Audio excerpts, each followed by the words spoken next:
So, hello, team players, and welcome back. Isn't it a great day in paradise here, baby? We're going to be doing a little bit of some underdog, as people have been asking us about here. Super excited to be getting on that bus. And guys, it's going to be a fun day here in the world of local football flavor. Fire questions at us. But Bob, playoff field is set. It's time to start doing some playoff best balls and making some good things happen not here. time to start. It's time to continue. Also, in the news, Joe, as everybody knows from everything that was going on, John Harbaugh no longer the coach of the Baltimore Ravens. So that is not. That is big news for next year when when Underdog and DraftKings come out with their early best ball contest to think about when it comes to Lamar Jackson, when it comes to the running back room there and the decisions that are made, and also how it will impact other teams that are potentially going after him, say New York Giants, Tennessee Titans, who they might have their quarterback of the future. Hey, what's happening, Jamie? All right, Joe. Let's fire some little mittens up here. All right, 1, 2, 3. Well, no. Okay, you just said fire it up. Yeah, I'm ready. All right, so guys, we're trying to get around technical issues here, mostly being that for some reason the Underdog site is not loving the fact that we are using computers, which I don't understand why. But it is what it is, and here we are. So, Jamie, I had a question for you. I had a question for you, Jamie, about where you placed in Scott Fishbowl. I'm really curious about where you got in Scott Fishbowl. Joe, I'm in a draft here too, not yours, apparently. But again, that's what I told Joe, Mick, is that we're entering from our phones. It's interesting, and you see this across other streams as well, where as soon as the end of the season hits, people are looking for some different things. They're not, getting a little bit of a break. But here we never take a break, right? We always are drafting, always thinking. I got the 4-hole in my draft that I'm in, Joe. You are fortunate. I don't. I got the 6. I like the 6.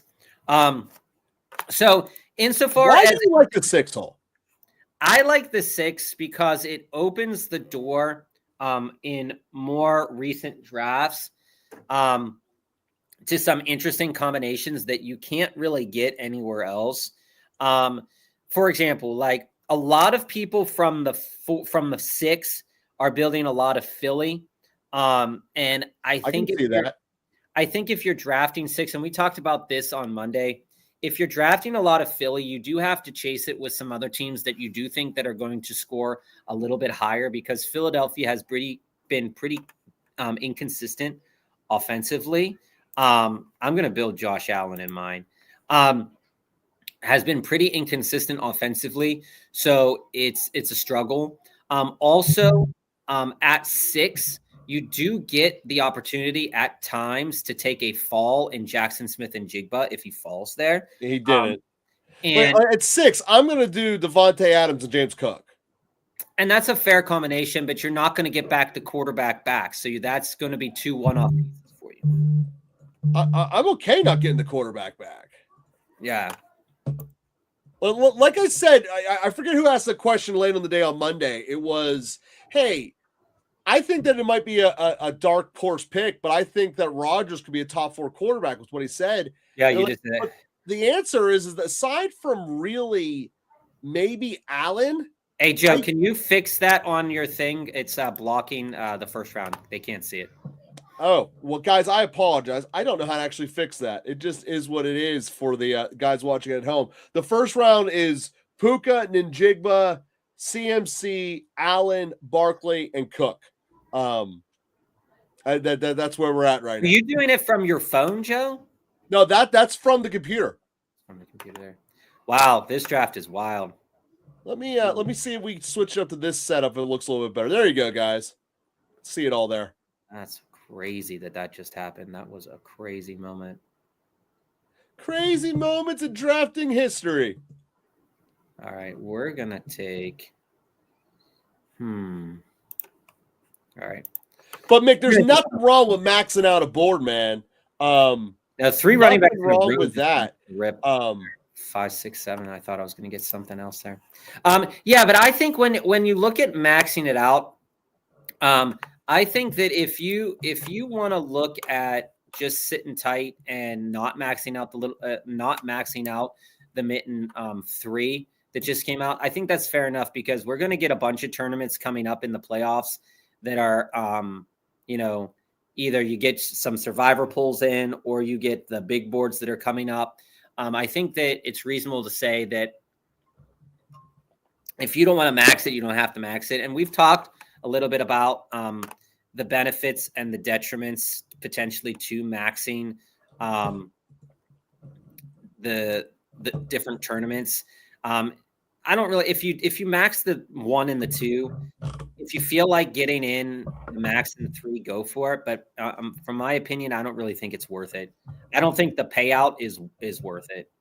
And right now, like in terms of leverage, right now, I'm not quite sure what kind of leverage you're going to get in the mitten 3, as opposed to the leverage that you were getting in the mitten 2 and the mitten 1.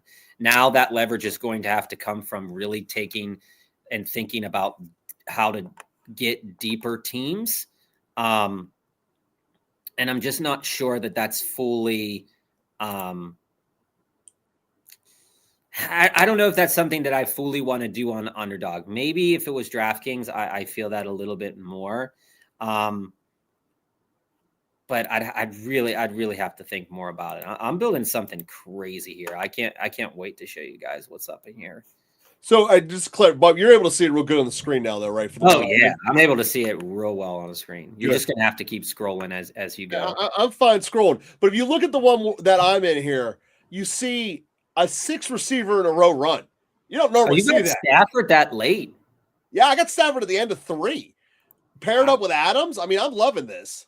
Wow, that's quite shocking to me. The thing is I'm kind of all in on Buffalo, though, because I'm not going to get another running back of any quality. Yeah, that's true. So I'm leaning NFC for the quarterback and receiver position, and I feel I'm kind of stuck to do it. If I get ETN or something, I might do that. Like Harvey's sitting out there for some reason still. So I don't normally take Harvey, but there is some value in the man. Joe, in these underdog drafts recently, I have seen Bo Nix, because he has a first round bye, fall so precipitously far. Yeah, no, I get it. But Harvey should not be a 5th round player. That's so interesting. For a starting running back. There's a team here that has Purdy, Kittle, Cook, and McCaffrey. So that one, I've never seen that team. So that's definitely a unique combination to a lesser degree than some other combinations that have really been bouncing around. Christian McCaffrey rarely falls to 6 with James Cook, and I think that combination is super interesting. All right, we're going to build out this. Hopefully this ends up being the AFC Championship game. We talked a little bit, Joe, on Monday about how to build out different sides of the board. Yeah.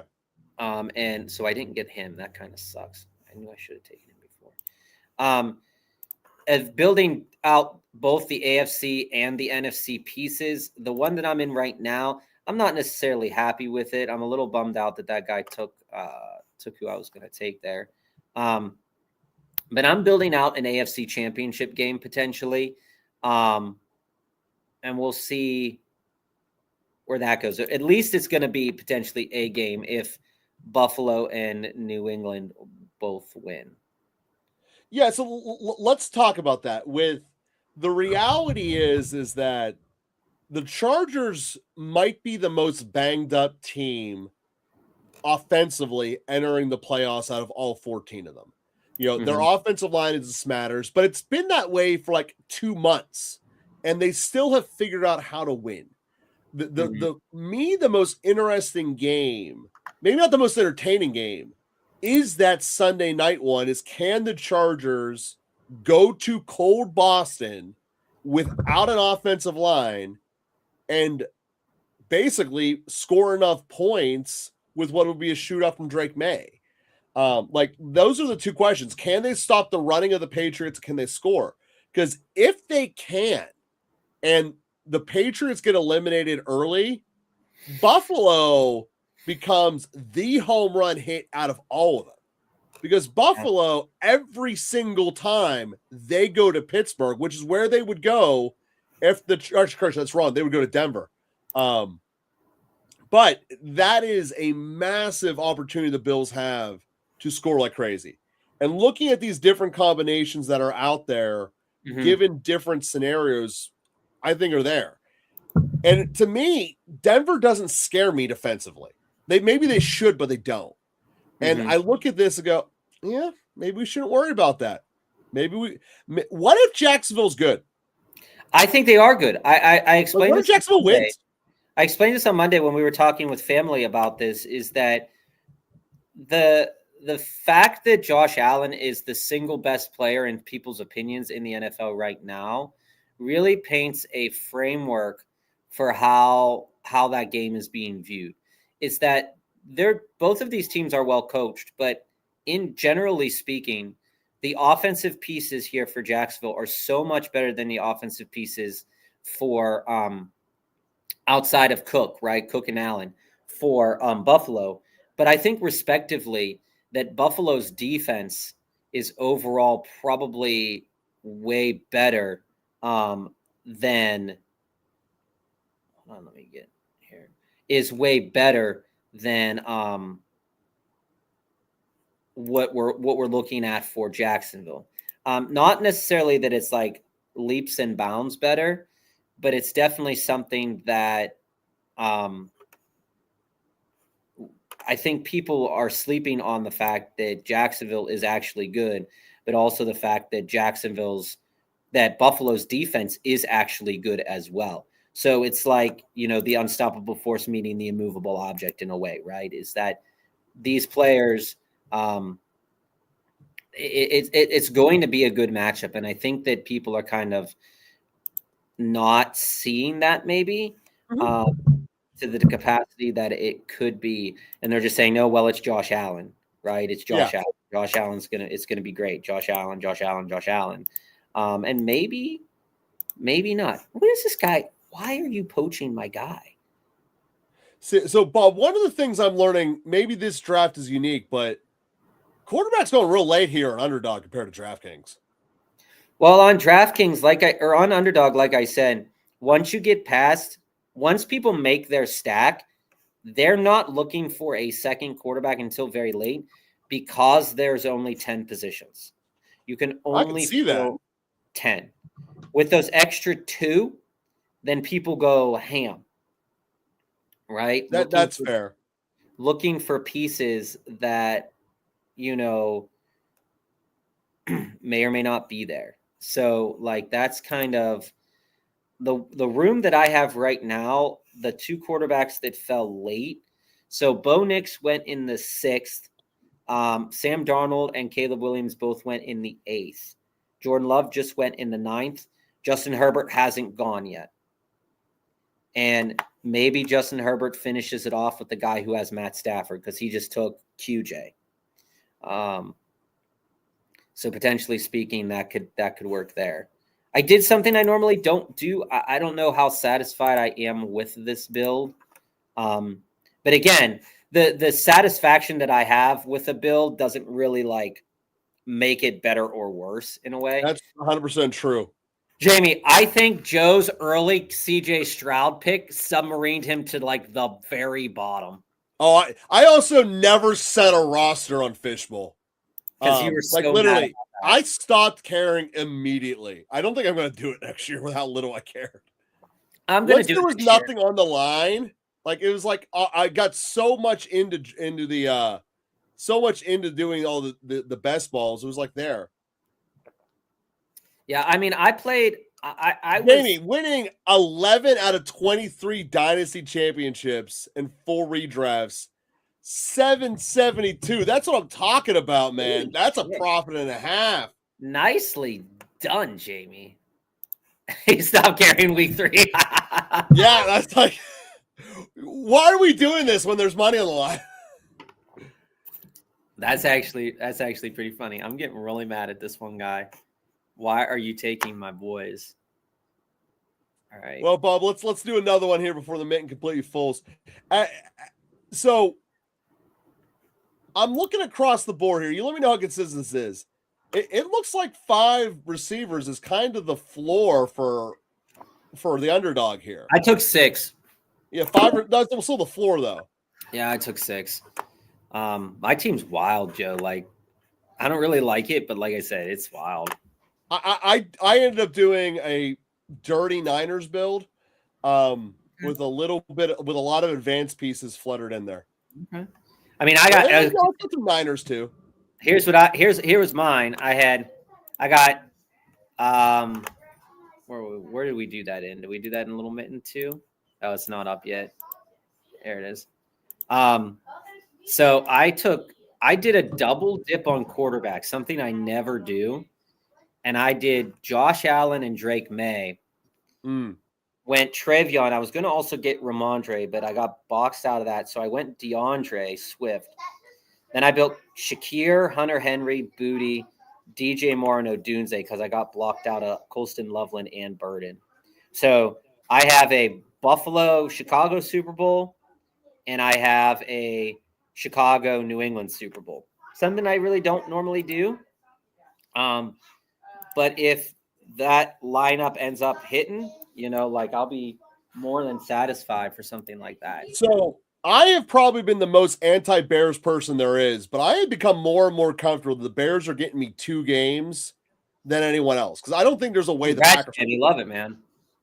And if you look at it, if the Niners pull the upset, which I don't think that is that crazy, you then get Chicago Rams. That could be a really high scoring game in the second round. Could be.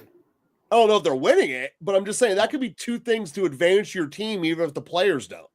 All right. You ready, Joe? Oh, we do. Which one are we doing here, Bob? Little Mitten. Yeah, Jimmy, that's fantastic, man. 25,000 views. All right, give me a countdown. All right. 3, 2, 1, enter. I got 5 people waiting to start, which makes me think that you're in a different one. I have 4 more to start, 3 more to start. Oh, I got 3 more to start too. Maybe we are in the same one. How about that? All right, guys, let me do a little button pushing here, a little on-air producing to try to find where we're at. Yeah, Jamie, I'm really excited for you, man. Like hitting those benchmarks is really, really nice. And then on top of that, getting that money, $772 might not seem like a lot for some people, but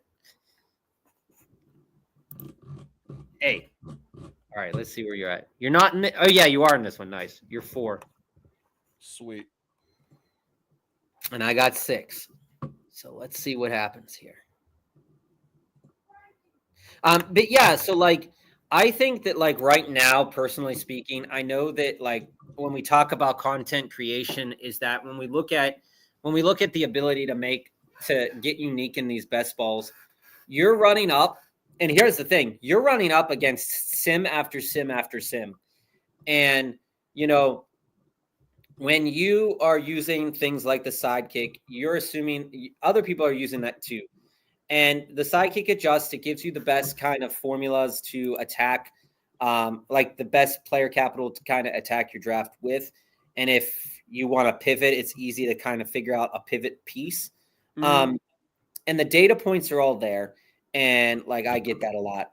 But I think the other thing too is that there are going to be X amount of teams in these tournaments, right, that have certain combinations that you're just going to need. You're just going to need certain aspects of the combination, and you're just not going to have it. And at that point, you're cooked, right? Ultimately, like I said, in this tournament here on Underdog, you want 5 live people. And you want 5 live people in a matchup that, it's going to be scoring is going to be worth it. Like I said, if Buffalo makes it, I don't think any piece from the NFC side is actually going to be that pivotal except for the running back because Buffalo's defense, pass defense particularly, is good. I also think that if Philly makes it, that it's going to be hard for certain aspects of teams to be productive. Yeah. If Jacksonville makes it, then the quarterback on the other side is going to have a hell of a game.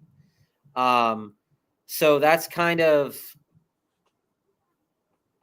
the pieces that I'm thinking of, right? That I'm looking at there. So we're gonna go Kyron. See, I'm more zoomed in upon this week. I look at Houston being on the defense, as good as their defense is, can really kind of shutter some people. I don't see them getting into a lot of shootouts. Wow, Allen and Cook slipping through. Someone messed up there. I gave them that. I couldn't use that. So I gave them that. We'll see how much everyone's playing in their lanes here in this one. Because it looks like the guy here on the first pick is going to be able to get both Arizona, or he's going to get at least 3 of the Rams. So he can get Kyron right, or you took Kyron. Yeah. He can still get Stafford. He could. But this is normally where you see Henderson go. Yeah, it depends. But he has all those. He has all the. Ooh, a little Devontae Hurts. Okay, that changes where I'm going. Interesting. I like that. I haven't seen. I've seen that a lot. But yeah, in terms of the chop, unless you have a tight end that's going to be like that's going to have like crazy substantial value, yeah, it's most likely going to get chopped multiple different ways here. Love it. You bastard. Why would you have done that? I told you I was taking Travion. Well, you took both of my guys. I didn't take Diggs. I don't want Diggs. Well, I needed Diggs. Well, I don't know why he took Diggs. I don't know why he took Diggs either. But your Drake May just became naked, which is, to me, one of the big fears of taking the quarterback early.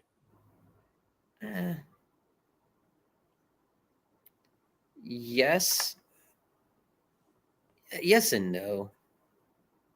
He just has the Mondo Buffalo. I'm going to give him that.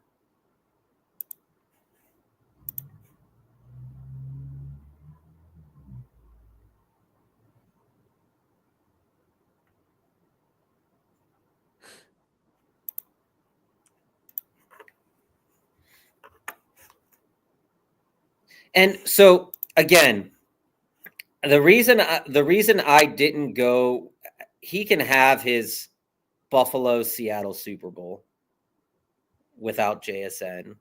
And I actually think, like, if you have the opportunity to build this Buffalo Seattle Super Bowl without JSN, it's not the worst in the world, because Buffalo's defense is a little bit worse in there.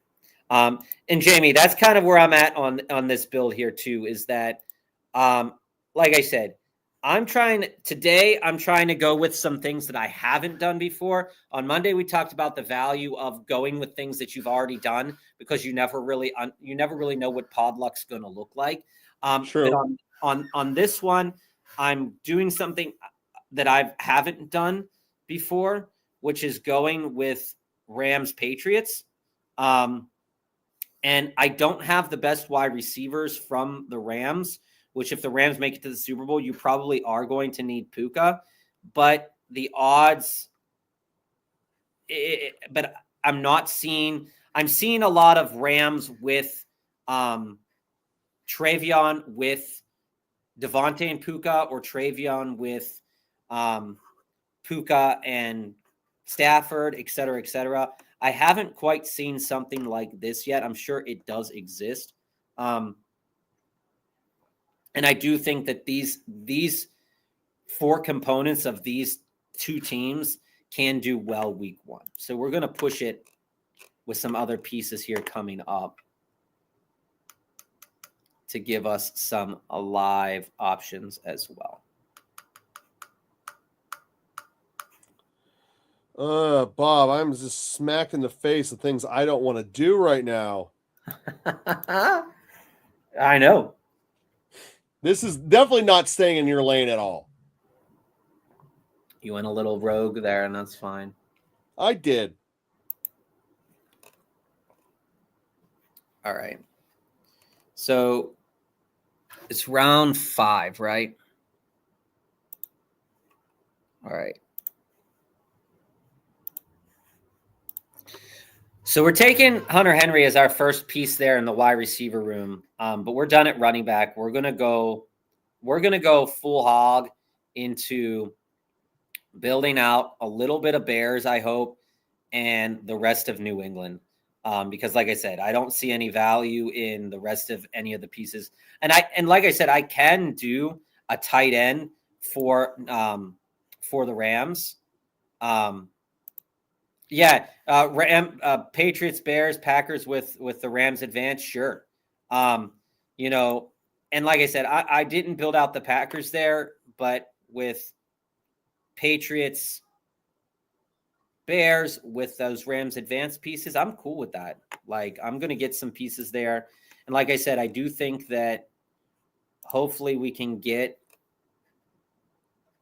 and I might take one of the Rams tight ends as a back end piece, because I do think that any of those tight ends could do well on any given occasion, whether it's Ferguson. Honestly speaking, if the Rams make the playoffs or if the Rams make the Super Bowl, I would not be entirely surprised if the pieces you needed to own were the tight ends. At all. Titans got some solid to him.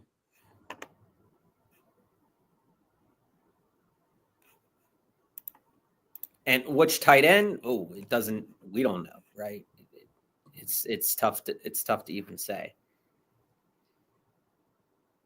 But I am going to grab a New England wide receiver. I feel like all I did at the end of the day of this draft is I sit back and reflect. See, that's the other thing. With these underdog drafts, you don't get times to really build your stacks on the back end. I'm all advancement pieces.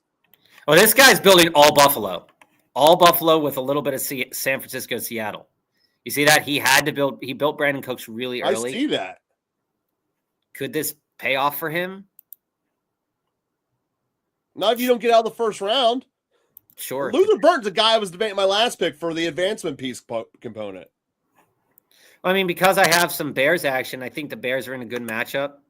I'm just praying that you don't take Colston Loveland and that he stays around.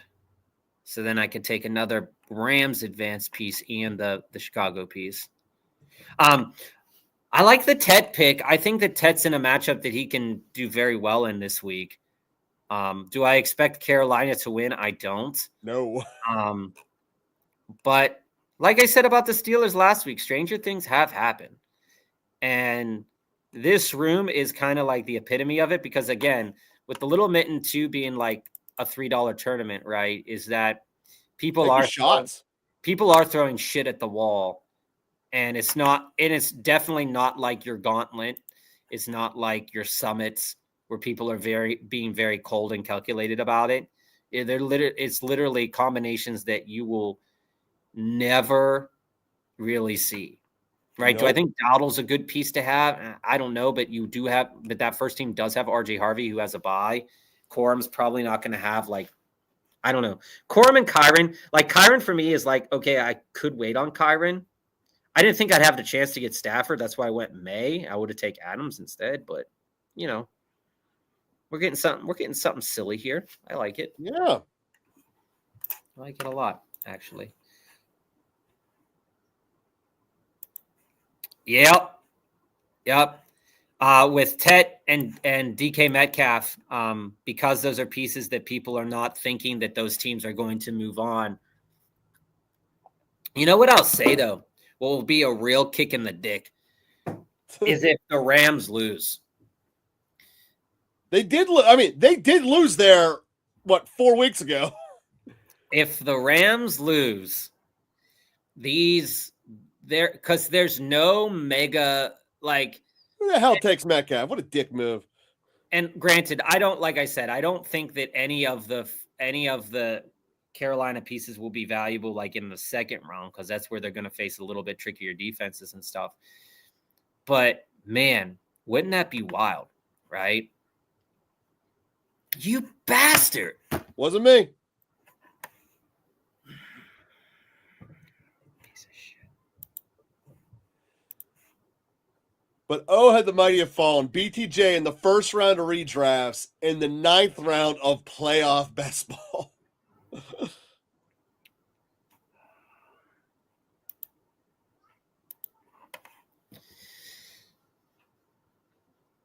Oh, I hate that. I hate that. Why?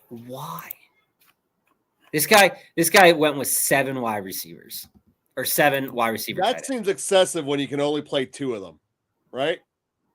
Well, he knows. Well, I guess you can play 3 of them because you start 2 and there's 1 flex. So. Here's the problem. He knows that Khalil Shakir, Dalton Kincaid, and Brandon Cooks are not going to advance him. So he took 3 other pieces that have good matchups that will advance him. So he's trying to get the mega Chicago, the mega Buffalo through. But you don't. Those mega, like you only get 5 is the biggest you can get through. Yeah. Yeah. And that's the thing is that if depending on Mick, the positions that you're in drafts, it's very easy to be low owned on certain groups of players. Like until the Little Mitten 3 or a Little Mitten 2 here, I was very low on Drake May just because positionally I was taking more Eagles where those positions came up. Right. But now I'm taking less of that depending on my position. All right, Joe, let's rack them up. Yeah, and Jamie, a BTJ is probably. I'm not ready to move up. BTJ probably is going to be going around that spot of the 6th round or so. 6th round. I think that he'll be fair value there. I will take like if J Jeff falls to the 2nd round, if BTJ falls to like the 4th or 5th round, I still think that people will pump him up to that thing. Say, well, maybe it can't be that bad next year as well. I am way willing to take a shot especially if I'm in best ball, I'm way more likely to do something like that. Give me a countdown, Bob. All right. 5, 4, 3, 2, 1, enter. All right. That should have worked. Well, we are getting our technical difficulties correct. You're in. I'm in. All right, let's rack it up. I got the number 1 pick. You got the number 5. All right. All right. Well, you guys know what I'm doing here. It's Puka. What are you doing here, Bob? We're not messing around. It's not messing around. That sounds like he's going Puka. Well, here's the thing. Out of the top 3 guys that are on the ADP, right? And you don't have to follow ADP for tournaments like this.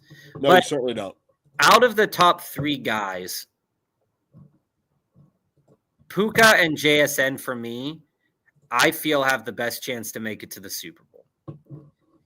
And out of these first 3 matchups, because JSN is not playing in the first round, I can't reasonably say that I would want to take him number 1 overall. I could. Okay. But Christian McCaffrey, again, I like Christian McCaffrey's capabilities in his matchup. I just don't feel like San Francisco is going to advance too much. So if I'm at number 1, like if I was at number 2, maybe I'd have a conversation between Christian McCaffrey and James Cook, for example, because I do have questions, like I said on Monday, about Buffalo advancing. But I just don't see a way that I can get around Puka, particularly speaking that most people do not think Carolina has a chance. I agree with that. If you look at the stats, if you look at the metrics, most people think that he doesn't have a chance. And it's justifiably so. I did hear about this.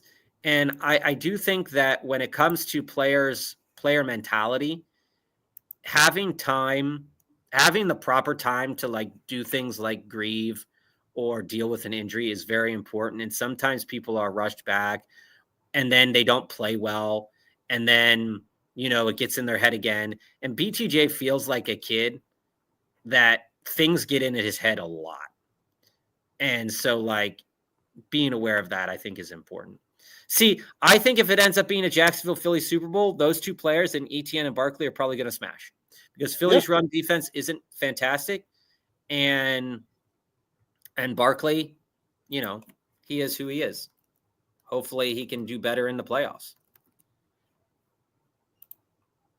You know, and that's the reason why some people are like, well, San Francisco has a chance against Philly because Philly's rush defense is a little bit worse than, you know, say other teams that they've popped up against, right? So something to keep your eye on. Oh, I'm keeping my eye on it, Bob. But that's what I mean. Obviously, that's a stack I'm building in this one is Philly and Jacksonville. I've not done a Philly Jacksonville, and let's see what we can do with it. Mm-hmm. No, I mean I'm there. I'm there with you. I'm really excited to see who this guy takes. Feels like George Kittle. See, I don't want a tight end on Underdog. I do because it is a way to get different. Oh, no, I don't mind the two running backs start at all. I don't get the taking the Josh Allen naked. Because Buffalo has so little receiving value. Now, you can make the argument this is going to be a shootout, which it might be. I mean, that's kind of what I think it's going to be, one of the higher scoring ones of the day. You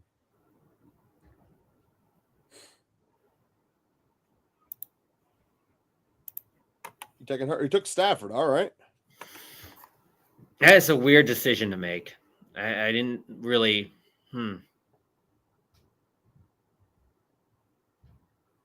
We'll see. He's got Puka.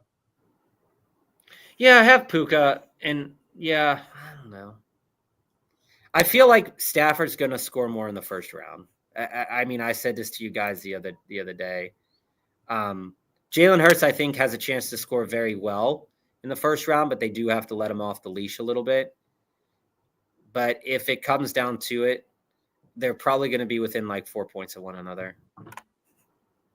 This is going to be Hurts. I just have a feeling someone's going to take Hurts here.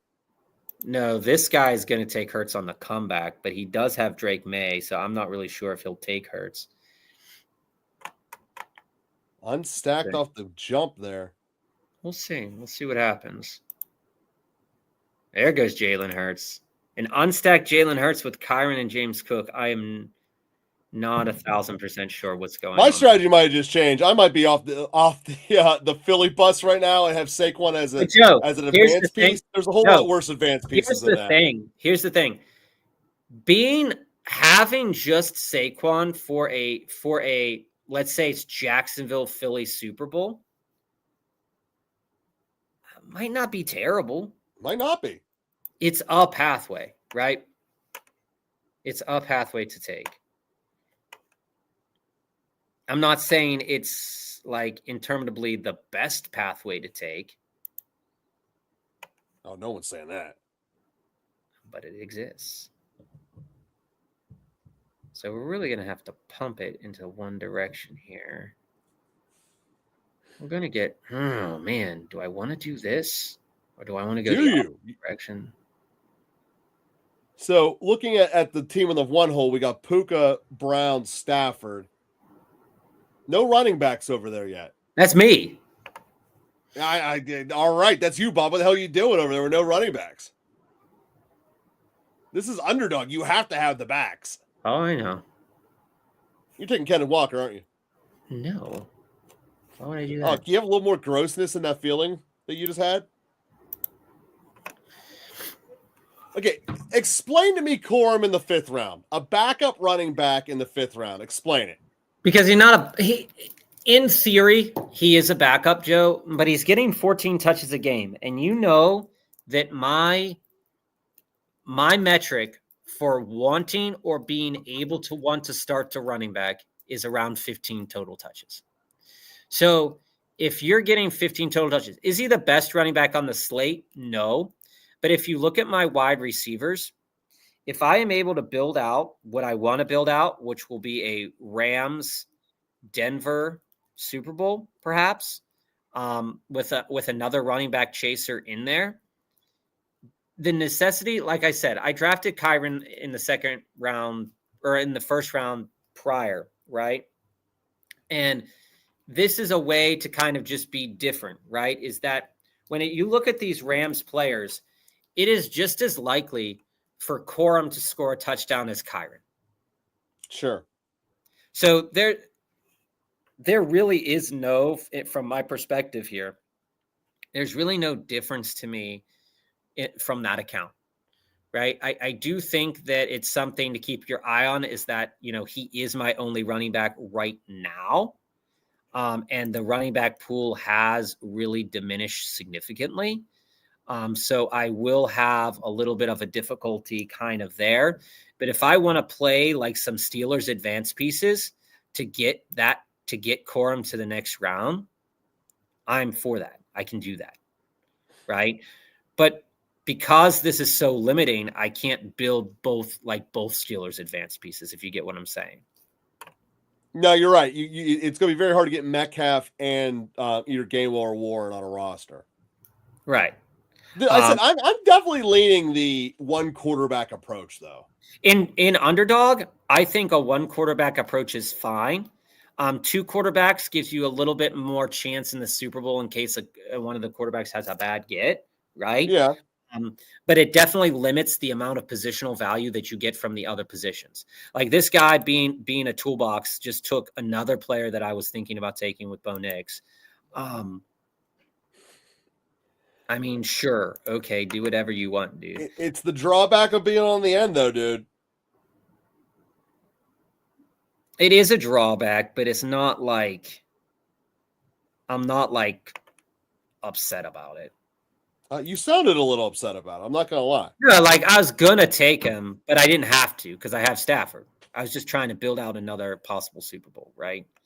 So here we have, like, once I didn't get him, we're not going to take the other Denver wide receiver potentially, right? You see what I'm saying? Like, I see what you're saying. I still could, but right now we're looking at Stafford, Corum, Omarion. Omarion could advance Blake Corum. Puka, A.J. Brown, Cortland Sutton, Quentin Johnston. So I think that that's not terrible by any stretch of the imagination. I could rip off two more of those and have a full Super Bowl with just Rams and then use those pieces to get me by. That's fair. And then if the Chargers make it to the Super Bowl, I got a little bit of extra oomph. Little something, you know. What are we at? We're at 8 and 9, so we have 3 picks left. Yeah. Okay. So we could take you and you if we wanted to. Get a little extra oomph. Yeah, and like I said before, like if the Rams face off against Denver, it's like you kind of do want to have some of those Denver wide receivers because the pass defense for Denver is slightly better than the rush defense. So thinking about all those outcomes for like my team specifically, you always will need a certain teams to advance in your outcomes. So it's like I do like that. Like I said on Monday, I do like supercharger teams.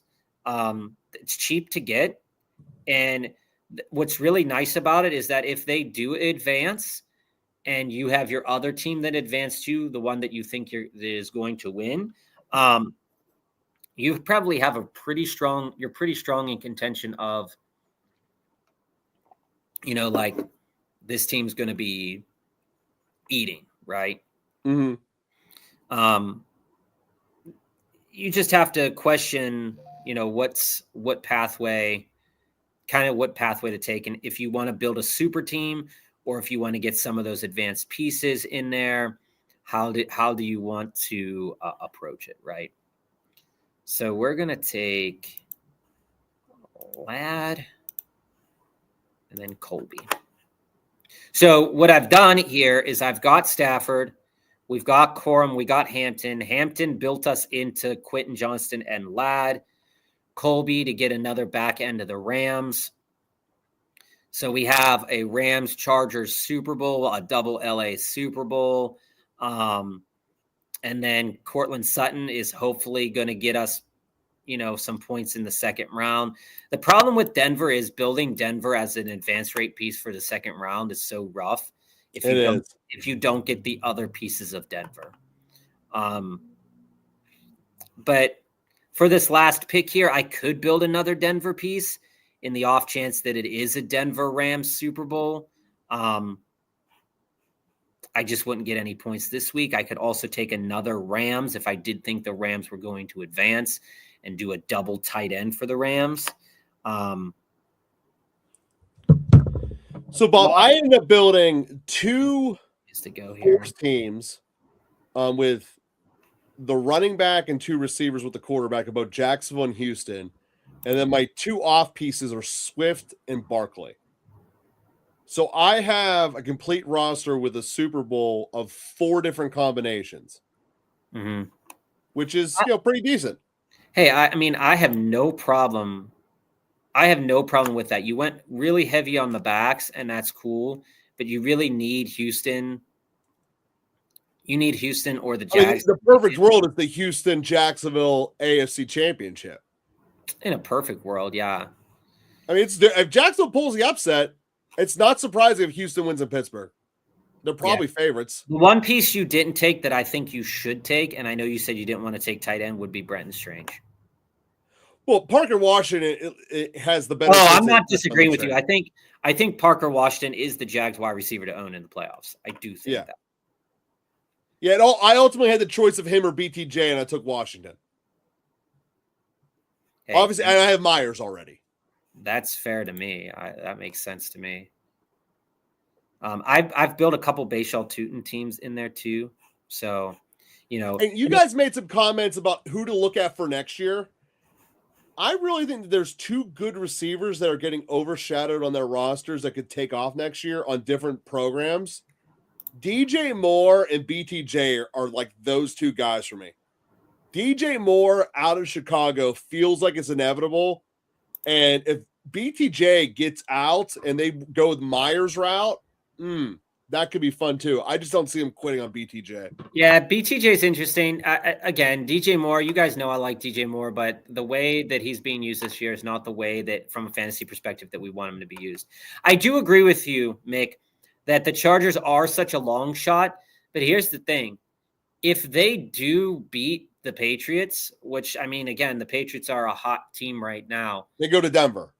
They would go to Denver, and they've lost to Denver week 18 because of because they just rested everybody. Yeah, playing And then when we go back in the season to look at the Chargers schedule prior to that, again, the Broncos only won 19-3. I'm pretty sure they beat Denver because at the beginning of the year, the Chargers were 3-0 in their division. But when we look at the other game, they beat the Broncos 23-20.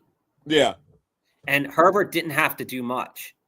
So, I'm looking at it and I'm saying it's not.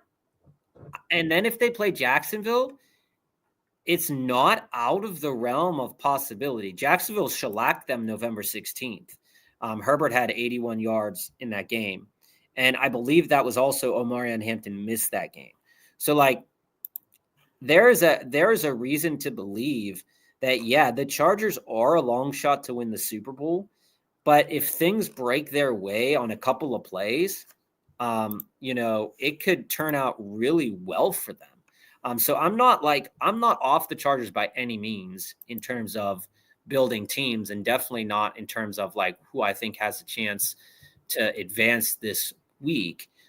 It's not cut and dried that the Patriots are going to advance right away. Like I said before, the metrics for the Pats, right, is something, before we get to that question there, the metrics for the Pats are something to kind of keep your eye on, because like I said, the things that the Patriots were doing well at the beginning of the season, it's no longer definitively the case for this part of the season, right? And so when we look at, and let's say we take the last 10 games, okay, And we're looking at specifically, we want to look at this Chargers-Patriots game specifically. So in all actuality, if you take the last 10 games, over the last 10 games, Drake May has a worse matchup than Justin Herbert, statistically speaking. Sure. If you take the last 4 games, Justin Herbert has a worse matchup, statistically speaking, than Drake May. If you take the last 2 games, because again, they basically rested their starters, etc., Justin Herbert has the advantage over Drake May in the last 2 games. And then when you look at that from a running back perspective, if you go through the whole season, New England was 12th against running back from a fantasy perspective, but the Chargers were 4th. But they're offering similar rushing attempts, right? This game is way more evenly matched from that perspective than I think a lot of people want to think. Now, the Chargers are giving up a few more receptions over the last 4 games, but the totals are very close, right? In the last 4 games, the Chargers have given up 47 receptions on 71 targets. The Patriots have given up 37 receptions on 55 targets. Less receiving touchdowns for wide receivers, sure, but also thinking about where that comes from is important too.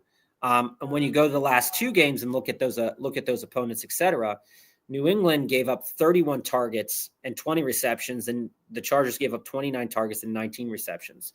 So statistically speaking, this matchup is way closer, I think, than people want to give it credit for, and why I'm not fully writing off the Chargers, because the pass rush for the Patriots is not there. And that's the weakest point.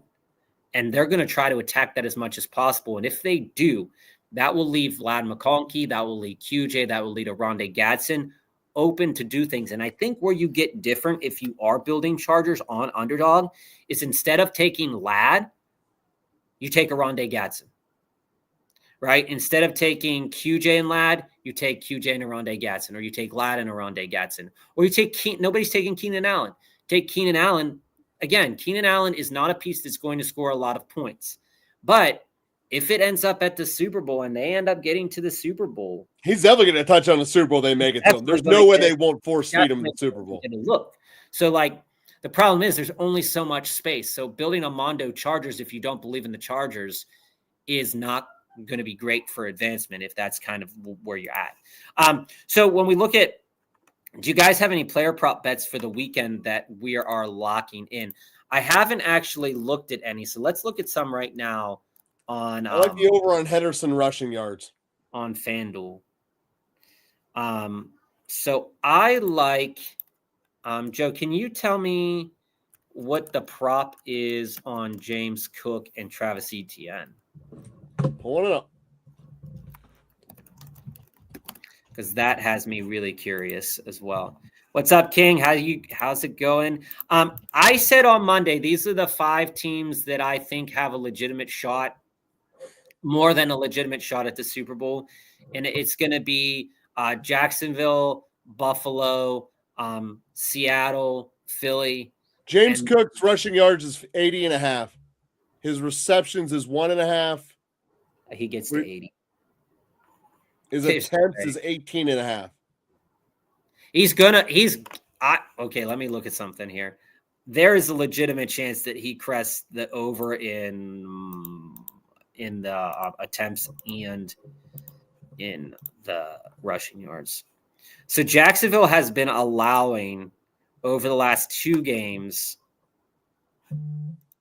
19 rushing attempts on average, 18 over the last 4, 16 over the last 10. Totally speaking, that's 74 rushing attempts in 4 games, 38 rushing attempts in 4 games. And I also think the combination of Bashal Tootin and Etienne kind of get there too. I think the running game is going to be very important in that game. And that's why I think it's okay to take both James Cook and Etienne, even though you only know one of them is going to advance. 22-1 on 3 touchdowns. Hey, that's not happening. He's getting his points through touchdowns. So it realistically speaking, like if it's going to happen, it's going to happen this week because like.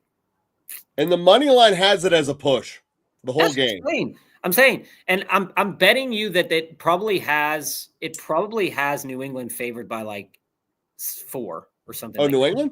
Like 3.5, 4 or something like that. Also, get me what's the over and under for the yardage total for Christian Watson? Find it. Give me a sec. Because that, I think, is a good. I like that.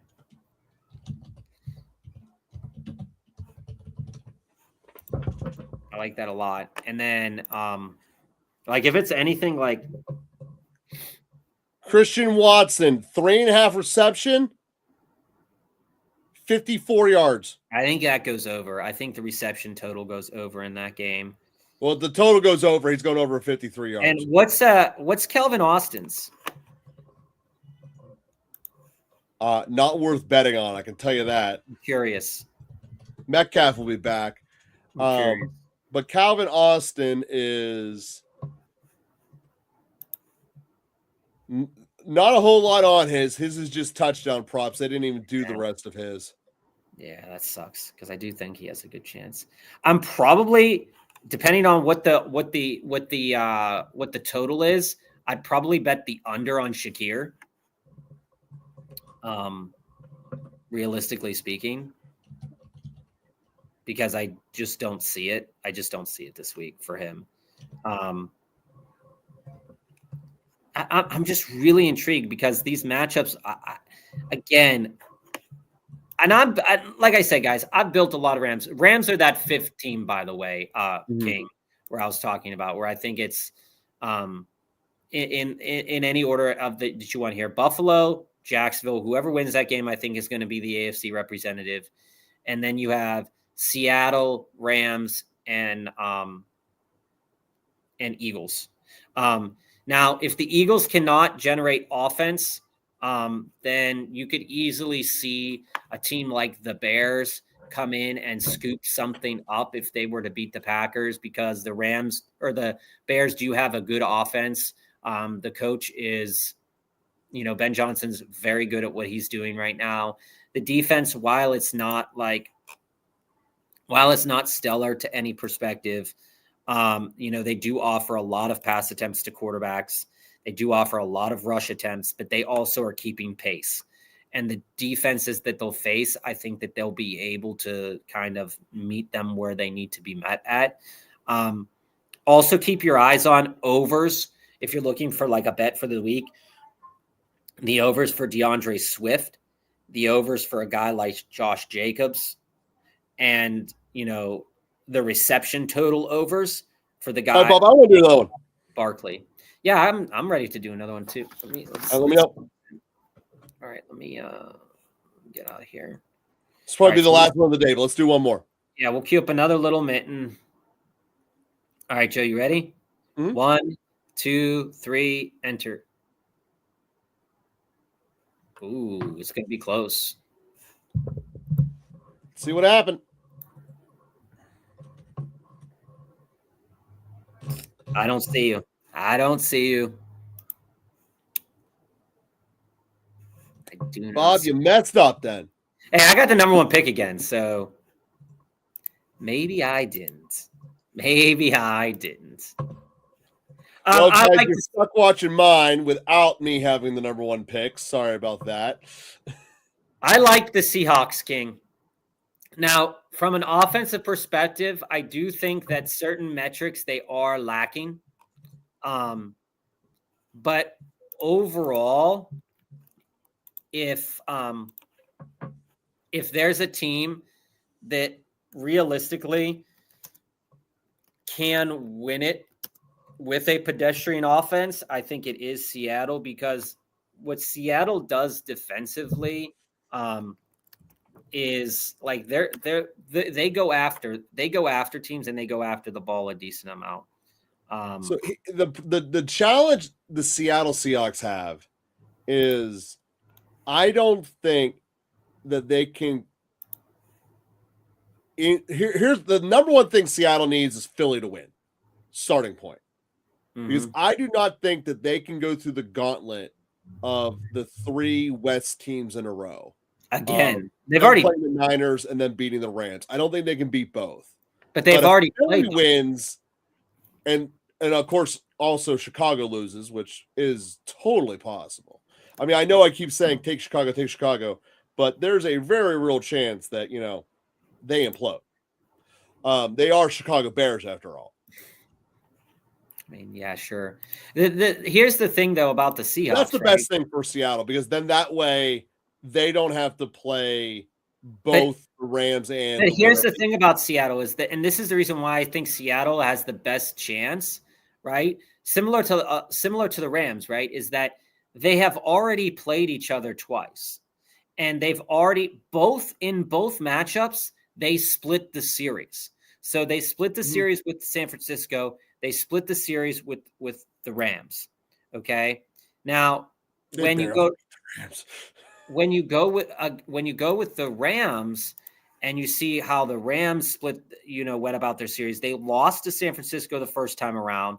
They split it again. They beat the living snot out of San Francisco the second time, and then they split with Seattle. Right. So, when I look at it, I think Seattle is a very strong contender that is being slipped under the rug, because from an offensive perspective in these fantasy best ball tournaments, nobody wants them, because outside of JSN, you don't know what Kenneth Walker's going to do. You don't know what Zach Charbonnet is going to do. So, and because they have the first round bye, there's not a lot of pieces that you want to build out for Seattle. So people are,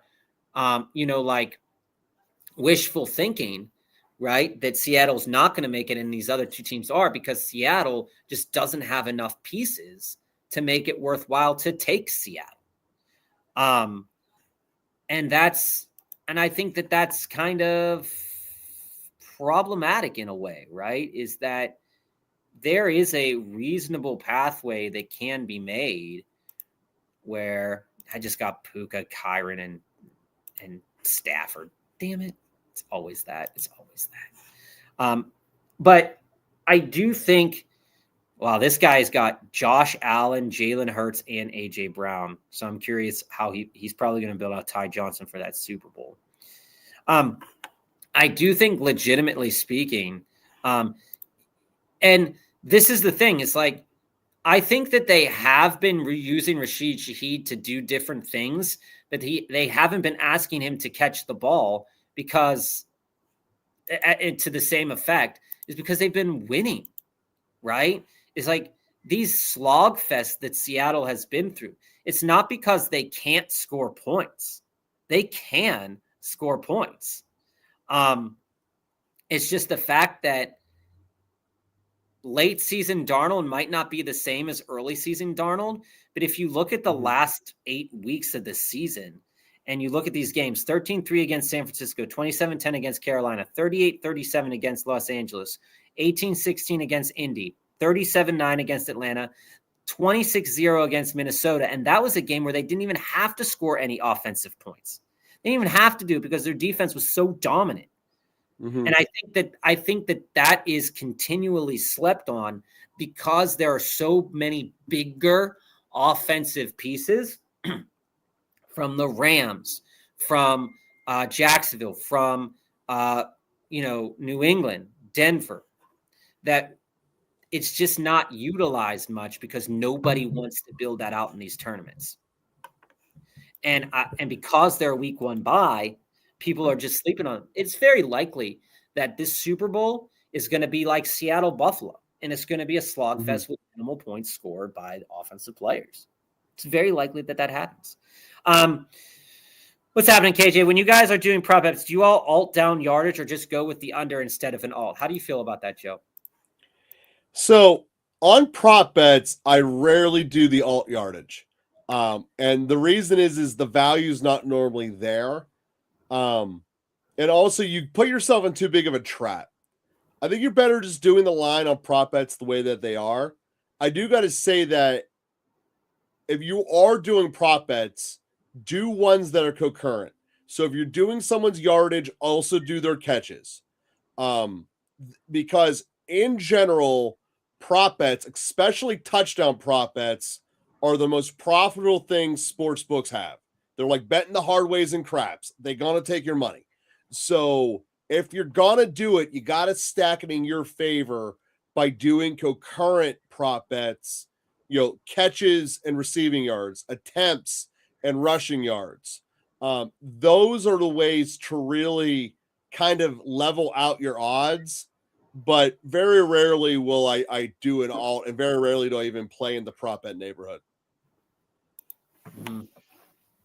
Yeah, and I think it's fine to tease it down a little bit, but also like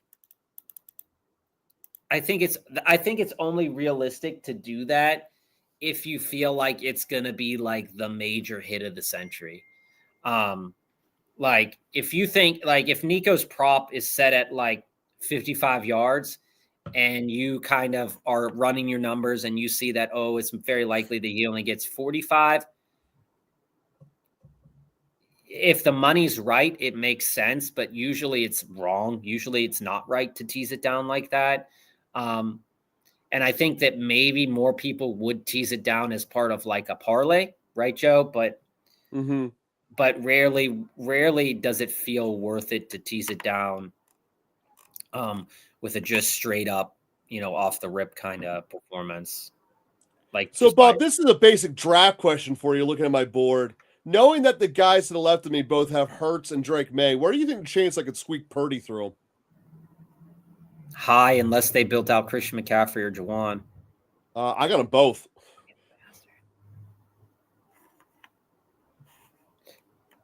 I mean, I'm rolling the dice on it. See if I get Purdy around later in the 7th. Possibilities? I mean, we're going to see. I mean, I have all the Niners. I mean, fair. I mean, I like it. I haven't looked at your team yet because I'm staring at a screen that's my draft. My pick's coming up. This guy's building an interesting Super Bowl here. Just why would you snipe that off me? That doesn't even make any sense for you. Let's see if it made it. Don't auto pick them now. If I do that, the moments of best ball drafts, guys, and he came through, man. Letting Purdy sneak to get Christian Watson on the roster. I really like that. Watson can advance you around from the 6th round more than anyone else can. Christian Watson? Yep. Yeah. I think Christian Watson is probably in for a good game this week. And he's one of the reasons why you might not want to build out so many Bears lineups, because it's a strong possibility that they might not make it. But I do think that like stacking up these tight ends for the Rams is going to be way interesting. I don't think a lot of people are thinking about it. I don't think a lot of people are doing it. Because you're only starting 3 receivers if one goes in your flex. You need the receiving yardage. And Bob, you talk more than anyone about how little tight ends do production-wise, unless they're the number one of the week. But I feel like with the Rams, it's so unique because it is just as likely that Matthew Stafford throws a touchdown to Devontae Adams as it does that he's going to throw it to one of 5 different tight ends. See, I disagree with that completely. Those tight ends become so irrelevant when both receivers are there. And Adams is back, baby. I see it. I see what you're saying. I do. I think it's a trap. I don't think it's as trappy as you want to make it out to be. I think it can be.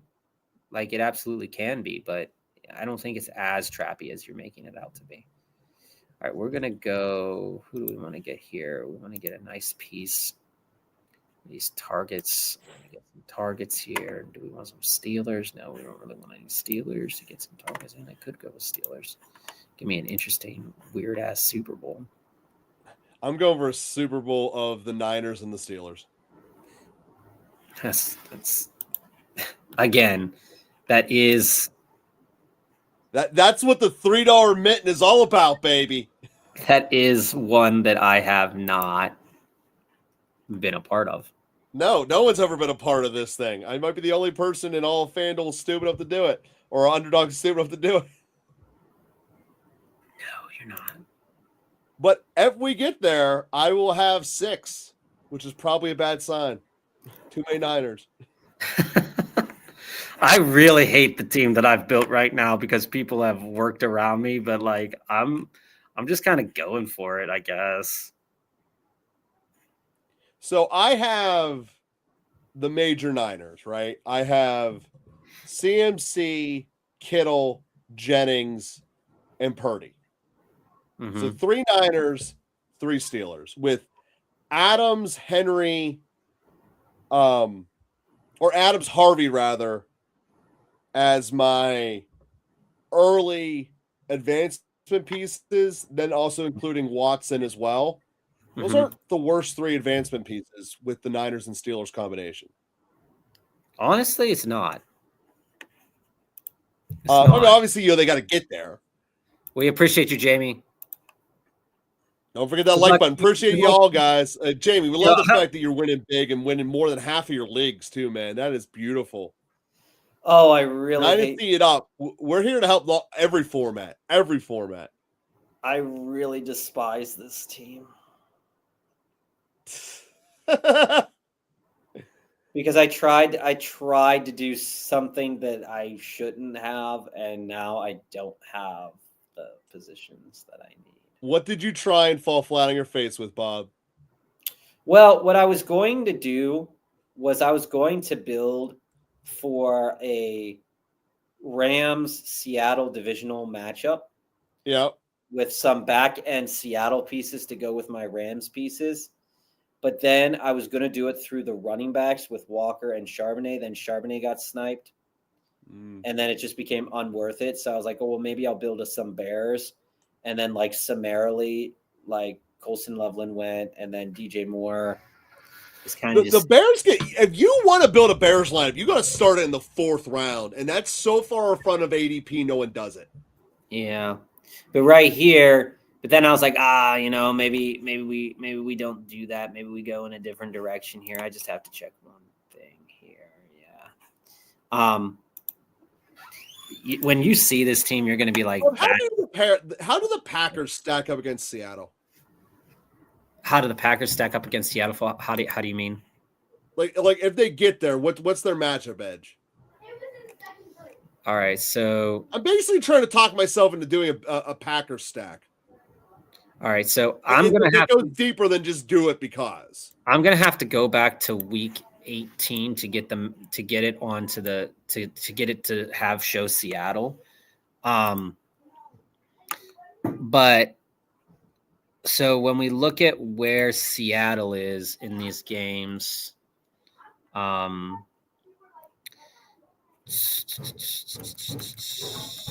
did Seattle didn't play on the main slate last week. Seattle played San Francisco. All right. So here are the metrics to kind of look at for Seattle, right?